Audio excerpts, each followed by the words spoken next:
Jason Shadrick here, and I want to tell you about our brand new podcast, Chasing Frets. Each week, Andy Ellis, Joe Gore, and I will get together with some of the most interesting guitar players around. People like Blake Mills, Vernon Reed, Tommy Emmanuel, and many more. We're going to talk about the craft of guitar playing, when our goal is to make you a better guitar player. So head on over to iTunes and Spotify and subscribe today.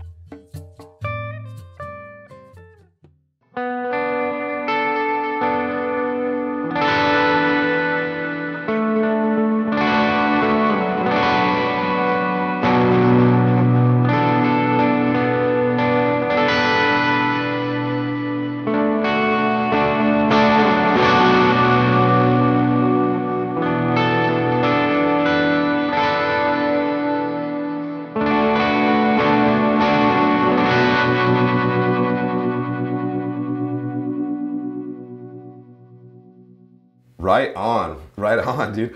Hey everybody, this is Perry with Premier Guitar here in Nashville, Tennessee. Today we got Chris from The World is a Beautiful Place and I Am No Longer Afraid to Die, one of the longest band names I've ever heard. Yeah, and I thought, and You Will Know Us by the Trail of Dead was long when I was in high school. That's so funny. Dude, this is awesome. I've been looking forward to doing this. For anybody that's watching, Chris not only plays in his band, but he also runs Silver Bullet Recording Studios. They've been doing some awesome stuff. You guys just did the new Misery Signals, right? Yes, we just mixed that. I co-mixed that with my studio partner, Greg Thomas, who plays an End. Oh man, I love his band so much. If you guys haven't heard End, it's one of the heaviest things I've ever heard, and I can't get enough of it. Not a bad partner to have. Well, let's hop into this, because I know I've seen you with the that Reverend behind you, but I've not seen you with this Tele Deluxe. What's this all about? Is this new? Yes. So I picked this up not that long ago because of a post-hardcore band that we recorded from Long Island last year called Yes Duke, and so they brought one of these in, and I heard them play it through my JMP, and I was just like, I need to get this. Like, I felt like I like played theirs for a second, and I was like, oh, this is like what I've been wanting for so long. And like, it has a radius, like a Gibson, but like, I love that it has the humbuckers in it. It's like, and like the fixed bridge.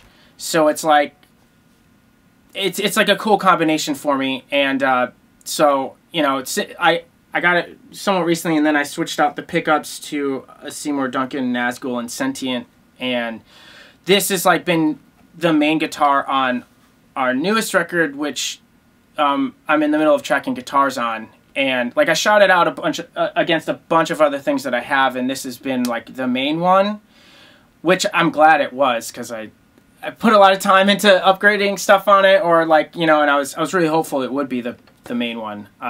So yeah. Yeah, I love those. Yeah, it's been pretty good, and I put like stainless steel saddles on it, which are more like the US ones, so the string posts don't come up as hard and cut into my hand. Because the one thing I do like about the Tune-O-Matics is that there is like no chance of that, so anything I can get close to that, I'm like totally fine with. Yeah, man, that Tele right there has chewed my hands up on many occasions. That's something I need to that's something I need to address for sure. Yeah, that's beautiful. It looks like in this Zoom call here that is that like a champagne color? It's kind of like a gold. They say shoreline gold, which I have a Gibson gold top that this reminds me of. It's like it's like kind of glittery, but not really. I mean, I'm pretty limited in like the guitars that I like. It's either black or sunburst or I guess gold. So yeah. Like that's like the three. I guess I have a Gibson that might be out of frame on the Zoom call, but it's kind of like a red, but it's more.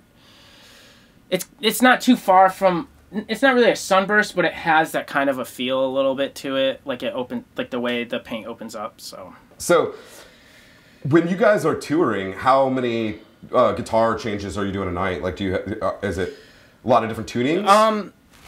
So people think we have a lot of tunings, which is fair, and a lot of people ask me, like, they'll be like, oh, like, what tuning are you guys in? Like, expecting me to say, like, oh, we're in Dadgad, or, like, something crazy. And honestly, like, I've like cut it down pretty hard. For a while, I was taking 2 baritones and 2 normal scale guitars, and that really came to a screeching halt with touring in Europe and Brazil, because I was like, I can't fly with this. It's like 2 guitars, a pedal board, and like luggage. So I've been trying to keep it to 1 guitar, and like I was playing this Reverend baritone like exclusively live for a while, but I like in the past year or 2 switched to like a more normal scale guitar because I can use the pitchfork. Oh yeah, right on. Yeah. For some of my tuning changes. So if I need to drop it to a baritone live, it's like totally fine, because there are some parts in songs where I was like, well, I want the access to the like higher end of like just like say a normal E guitar, but there's a couple parts where I'm like, oh, like, and I just need, I don't want to miss the baritone feel, so if it can drop it down a perfect 4th on here, right, and just have the blend all the way, it gets me there. Because my studio partner Greg Thomas, he plays an end, and they use a pitchfork live and like on their record like a little bit, and he got me into using that pedal. I was like really weary, but it kind of solved a lot of issues that I had with different octave pedals, because I had been using like the Boss, whatever the standard Boss octave pedal is that just does octave down and 2 octaves down. I was using that for a while, but it never really like quite did it, and this is polyphonic, so yeah. So I'm mainly using 1 guitar live, actually. Out of curiosity, I've never had one of those on my board, but I see them a lot. Was there any like latency issues, or does it track really, really well? Is it?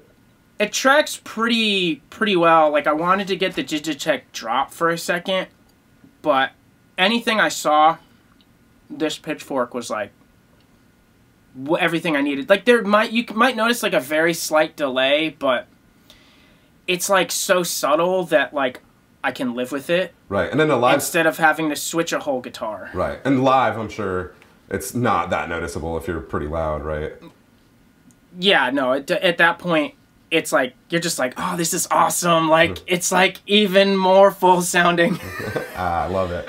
That's cool. All right, so back to guitars. I guess I love the Deluxe, but if you guys were gonna go on tour tomorrow, what would you be taking? That Tele Deluxe and the Reverend? Honestly, yeah. At this point, it would be like this, and if I was going to use a baritone, definitely this Reverend.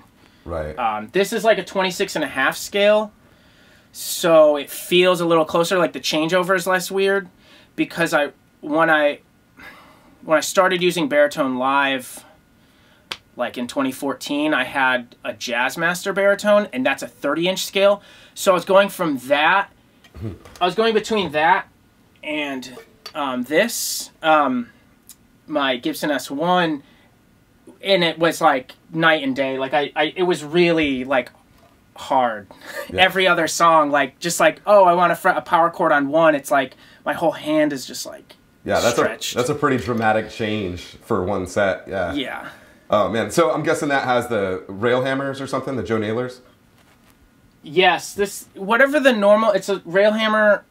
I don't know if there's like anything beyond that, like specific model wise, but like it's whatever rail hammers it came with. It's like sick, because it also has. I mean, Reverend has like a bass contour switch. I love that on these, so it's actually really easy to dial it in every night, because all the rooms react differently, and like, you know, in one room it sounds like my cab is like about to explode, but in another room it might feel like everything's thin, so I can like kind of change it out. It's especially helpful if we're playing on backline gear. So like say when we go to Europe, I know I'm gonna get a cab that I've probably haven't used much before, I'm not used to, and you know, even if I get a 5152 head, it's gonna feel different. So at least I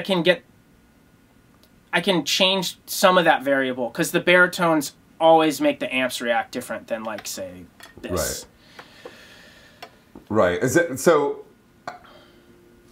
let's get to, well, I guess we can kind of move to amps, because you mentioned, I know that you have that JMP, but that's more of a studio amp, and you're playing the 5152, right? Yes, yeah. So I got this 5152 in 2013 when we were on tour for our very first LP in the summer, and so I had been like a massive fan of Young Widows for like years, and I was like, oh, they have, it was either a 5150 or a 5152 that I would see them playing with, which coincidentally didn't have the front faceplate. Mine happened to not come with the front faceplate, but then in the middle of our tour, we played like Kansas, I think, and we snuck into an Appleseed Cast show.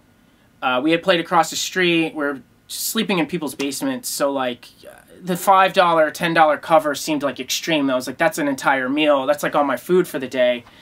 But we snuck into the Smokers entrance, and Chris, their main guitarist, was using a 5150 combo.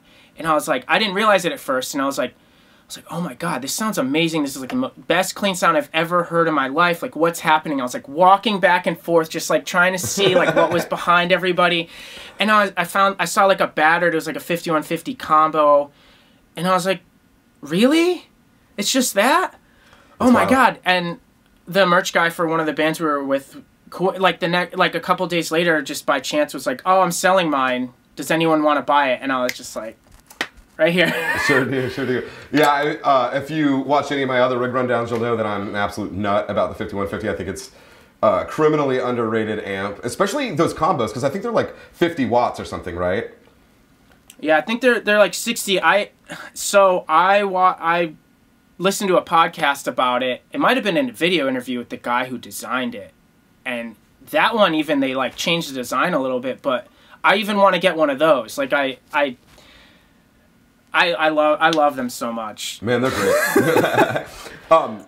Well, you guys, you know, have a huge range of tones.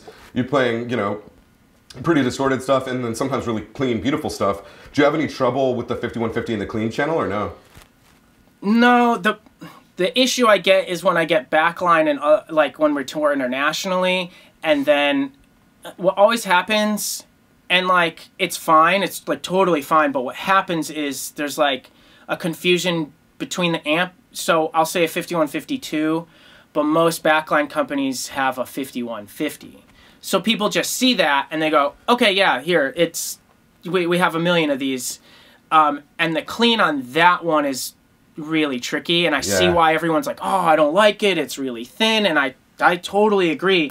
But on the 2, it's better, and I like my cleans like slightly dirty anyways. Like, perfect.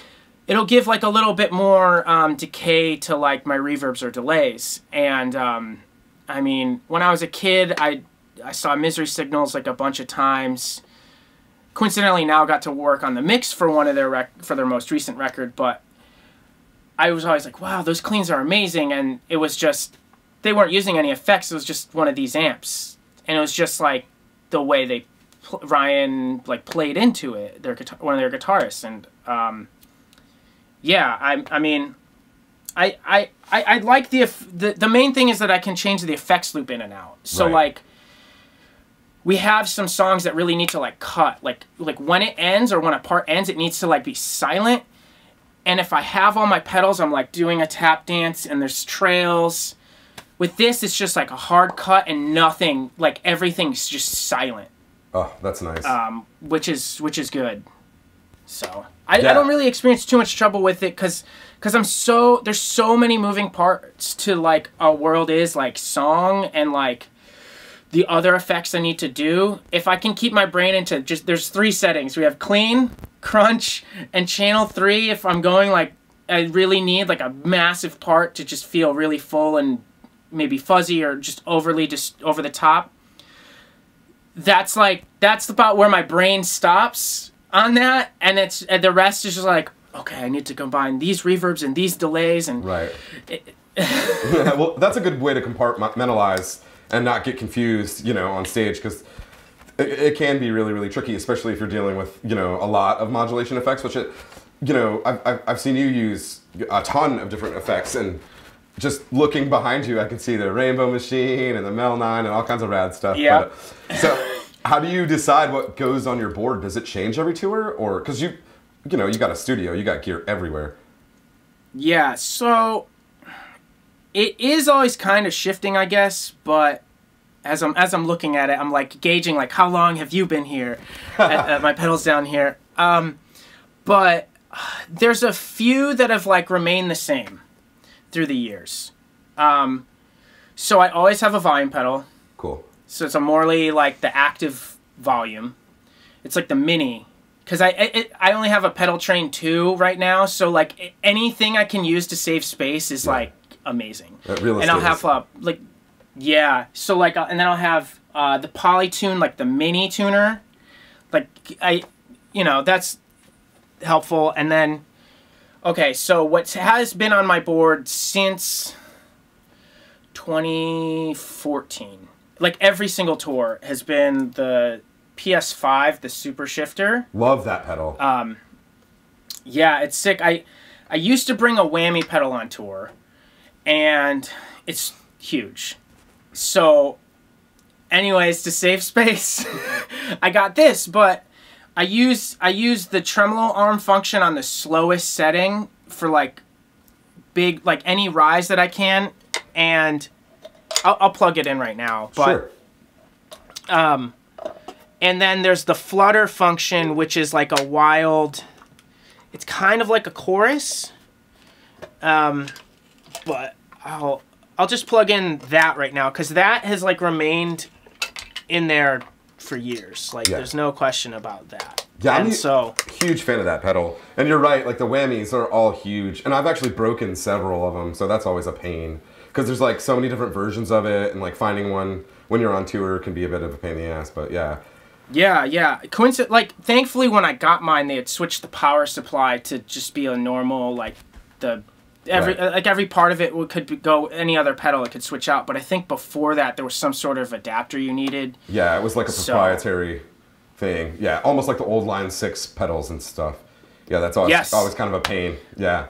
Which I used to have a DL4, and I love it. And we have one behind this stack that I have used on our record, but it's so big that like I just need to any way to compact my pedal board is like, but yeah, so Super Shifter always there, so I can do like throw in a couple effects here. Like I'll use this to transition some parts, so like I'll let the decay of like the reverb kind of go, so like the rise will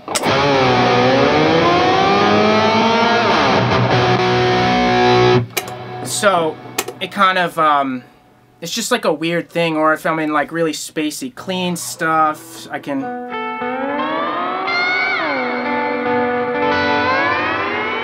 Yeah. Just like odd. Anything to make it strange, because I grew up worshiping like Terra Melos and stuff, so like... Yeah, Reinhardt's the man. All freaky effects. Yeah. Dude, Nick's pedal board gives me a goddamn headache. That thing is... stupid. I love it. Yeah, I love it.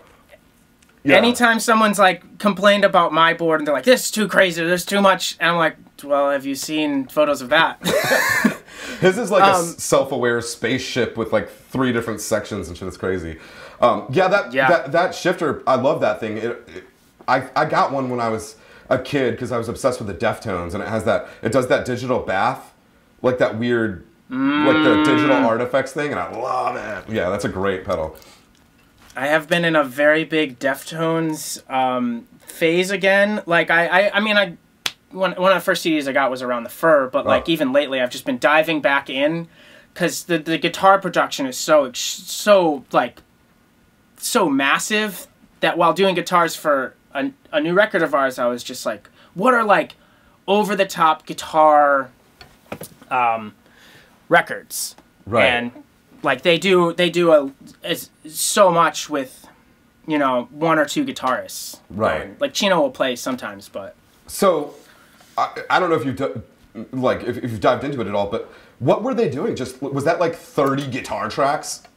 Because you're right, those walls it was like a wall of sound thing that they just really murdered. It was so good. Yeah, I feel like it's a lot of guitar tracks, but I think because I watched one of like Rick Beato's videos about them, and there was a synth as well. But there's no way they aren't. There's no way they aren't doing more than like a few guitar tracks. Like that's like definitely like wall sound on guitars, but I think they do like layer in like some synths with stuff. Just like basic, but it's like maybe chorused out, so it just feels like everything's kind of moving. The last time I saw them, it almost felt like they had a double tracker or something, because it was just so big. It was incredible. I would believe that, because I mean, even Failure, one of my favorite bands of all time, I have a Failure chess piece.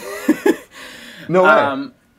Yeah, it's like a Failure and Cave In. Like, it's like, dude, you gotta send me a picture. I gotta send that to Ken Andrews. He'll love that. I'll send it. I awkwardly met him. I awkwardly met him at a festival once at a Wrecking Ball in 2015, and I was like, it was like goofy, but he's literally like my favorite recording and mixing engineer, and I was just like, I loved all your projects, and I named off even his like solo stuff, and I think he was like, whoa, what? Like, this guy remembers these.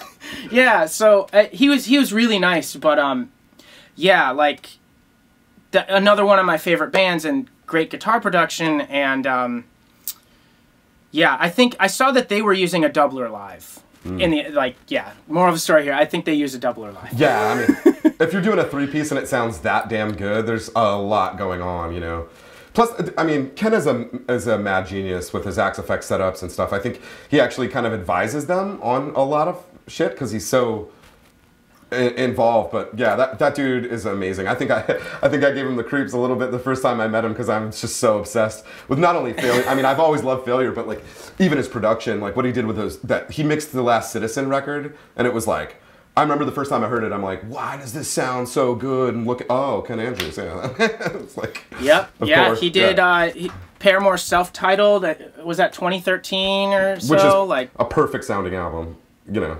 Yeah. I still listen back to that if I'm like, oh, like, what's an ideal drum sound? Okay, how does the record hit in? Okay, first song. Dude, the drums on that record are just, ugh, I love it, dude. I still run to that album sometimes just because it's fun. It's fun. It's a fun listen, and it sounds so damn good. Yeah. Well, right on. All right, so sorry, we got sidetracked being dorky dudes there for a minute. What else is on your board? Okay, so for like the past couple years, I've had the Strymon Timeline. It's plugged in right now. Otherwise, I'd pull it up. I pretty much came back from a tour and I needed a new delay.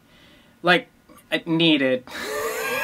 But I was like, I just need something extra.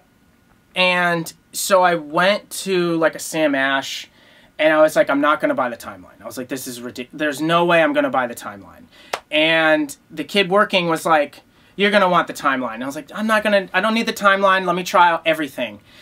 And after I tried out like 6 or 7 pedals, I was like, can I try out the Timeline? And he's like, yeah. And I plugged it in, and I played around with a couple settings, and I was like, I'm buying it. Like, this is... And I usually don't like pedals with too much stuff, but like, whatever's going on, like, I can stumble into a cool sound pretty easily. And I've made like a couple presets. Like I made a swell preset, which for years I was diehard. Like for some reason I was very opposed to the EBO and like auto swell stuff. I don't know why. I was just really like, I can do this all with a volume pedal or anything. Like I don't need these tricks. But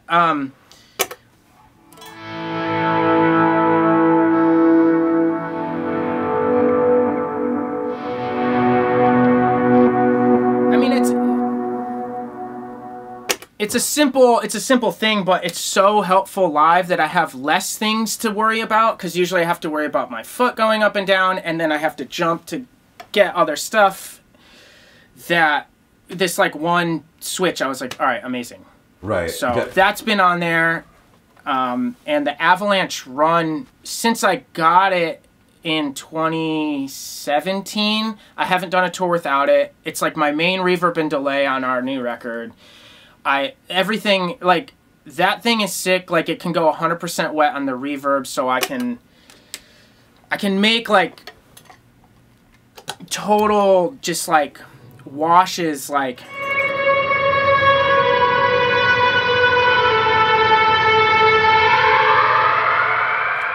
So, which like seems like a simple thing, but I've tried it with the Holy Grail. It always fed back. I've tried it with so many other things, and they get too extreme. Like the high end doesn't get too crazy. Yeah, a lot of those pedals have a tendency to get away from you if you're not careful, you know. But yeah, I mean, that's a perfect pedal for that kind of explosions in the sky sound and stuff. Love that. Yeah, and then the other like main thing that I've always had for the past probably 4 or so years, probably about since it came out, is the MXR. I think it's the M300 reverb. It's the only compact size reverb that they have, but modulation reverb on that, I just have it on one setting, and it's like always there if I have like a clean part. Like, because I like to stack these things, so even though I have the reverb and delay on the Avalanche Run, then I have the MXR reverb, and they're all kind of just like going into each other, because now we only play with 2 guitars live. I need to fill it out and have as much decay within reason. But I just love anything that sounds like outer space, so it makes it a little more like a little weirder than just here's my one reverb, right, you know, kind of thing. I'm of the mindset that you can never have enough reverbs and delays. I love that stuff. If I had a bigger pedal board, there'd probably be a couple more. Right on. So those are kind of permanent fixtures on your board. Out of curiosity, I know when you're touring, like, you know, Europe and South America and stuff, when you're backlining, do you ever carry like a dirt box just in case they can only give you something like a twin reverb or something, you know? Always, yes, yeah. Because I always bring a couple dirt pedals, and almost always I'll bring I have a ZVEX box of rock that I bought when I first joined World Is. I was just touring with a twin reverb, and I was like, I mean, I still love that, but I've changed my amp and everything, but that's still a pedal I love. It's still it's one of my favorite overdrives of all time, because I can have an awesome boost and overdrive together, save space on the pedal board, and then I'll bring another dirt pedal, but it's always kind of like a variable of what one it is. I brought this on the last time we were in Europe. It's the Deep Space Red Ghost. They sent me that right before we left for a tour in Europe, and it's more of a fuzz, but it worked out because the last time we were in Europe, I only had it. They gave me a JCM 900 and a 5151, so I didn't really have the channel switching stuff. I didn't really get a foot switch when I was there, so I was able, for like, instead of using, say, channel 3 on the 5150, I could like throw this in, and it was like something crazier than a normal. Yeah, I mean, those amps are both killer, but they're kind of one-trick ponies without a way to switch, you know? Yeah. Yeah, because with the two, I can switch my effects loop on and off, and I can switch between all the channels. I think on the normal 5150, it's kind of, you're more limited. I don't think I can foot switch the effects loop. There's something different about it, and I don't remember the exact thing. I haven't had the original in years and years and years, but I don't remember being able to turn on and off the effects loop. So yeah. Yeah, I think that might be what it is. Right on, right on. Okay, what else you got on there? I also have the Walrus Audio Monument, which for years I've been searching for a trem, and I've been through so many tremolos. And a couple years ago, they had like a Black Friday sale or something, and I was just like, this is the one I've wanted. And immediately, I got it in, and I used it on a record for a band from Richmond / like Ohio called The Weekdays. And I got the pedal in, took it out of the box, and we just used it.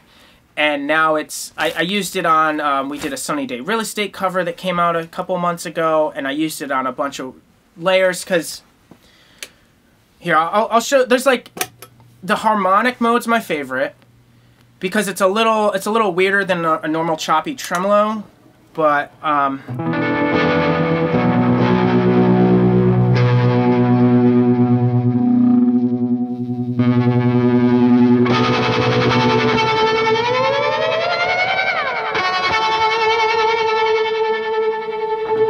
so I like that I can make it super. It's like choppy enough, but it adds like a weird the harmonic stuff. The harmonic mode adds a weird element. I was hearing some cool undertones in that for sure. Yeah. It's something. It's like strange, but I mean, even if I do like a normal, like if I want it to sound like a normal clean thing, like cool.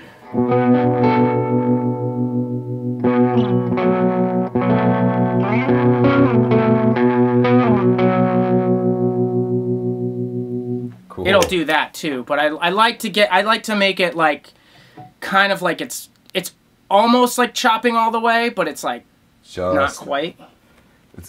Yeah, that's cool. Very, very cool.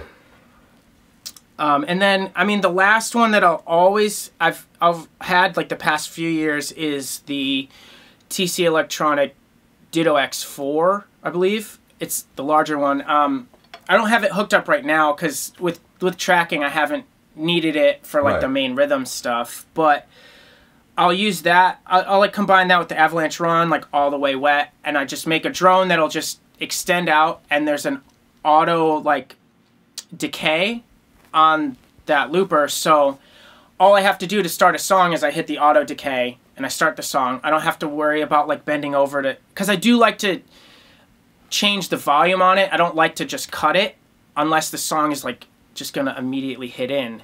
So at least with that, it sounds a little more natural to me. For sure. But yeah, that's all I usually tour with, but in the studio it's like a mess of anything possible. Yeah, I mean, we could probably talk for 18 hours about just the pedals on that wall behind you. That looks so cool. Yeah, I'll mention one more in there. Yeah. Like, I won't play through it just yet, but someone gave me this, and I don't want to forget mentioning it. Someone gave me this on a tour a few years ago, and I'll see if I can like get it closer. But it's a reverb and delay. It's like a space echo, but they custom made it. It's a 1 of 1, and it says "The world is a beautiful place, and you'll never go to space," which is a reference from a song "You'll Never Go to Space" on our first LP, and it's a modulated delay and reverb, and it's just tailored to, it has our name on it and everything. So that just which was like one of the wildest things I've ever received. Is that fan a pedal builder, or what's the deal with that? So he started a company called XCC Noise Machines, and I don't know if they do much anymore. My girlfriend, it's like my girlfriend's coworker, his brother does build pedals in his spare time. And is like a graphic designer, so he designed everything. He gave me a little pamphlet for it. That's so cool. Yeah. That's got to be one of those things that you don't really want to take on the road, though, because it's one of a kind. That's so cool. Yeah. I have yet to use it on our record, but like I have to find a spot for it. It's like a ritual almost. That rules. I love that that's making it on your music. What a thoughtful. That's everybody needs fans like that. That's so cool. Yeah. All right. Well, before I let you go, let's. What about strings and gauges? All right. So. Oh, nice. You're prepared. I'm prepared. I've watched these. So for my baritone of the Ernie Ball baritone slinky, and then we have the power slinky, which I moved to like. In the past year or two, I used to use 12s, but the unwound G is like a little extreme for me. Yeah, it's tricky. Yeah, but I've been using those. Cool, that's great. And then picks. Are you using an EBO ever? Because I do. I was gonna say I think I've heard EBO like in some of your tracks before. Well, at least it sounds like a Soundstone or an EBO or something. Yeah, I do use an EBO. I only got one a few years ago, but when I got one, I played it and I was like, "Oh, I've been missing this the whole time. Why did I not do this?" Yeah, they're pretty awesome. Yeah. Well, right on, Chris. But, yeah. I really appreciate you taking the time to do this with us. I'm stoked to hear the new record. You guys have an approximation of when it might come out? I mean, we're trying to finish the tracking before the end of the year, but you know, with everything going on, it's like any tours. All the tours we had, we were supposed to be in Europe like 3 different times this year. It's all pushed to next year. But sucks. Fingers crossed, it's in time for like Arctangent next year and stuff like that. Well, right on, dude. Well, I can't wait for things to open back up. Maybe we can do revisit this rig rundown when you guys play live, because that would be great. Hell yeah. All right, cool. Talk to you soon. Thanks so much, guys, for watching. Stay tuned for more rig rundowns, riff rundowns, all that fun stuff. You know where to find it. Later. Thanks.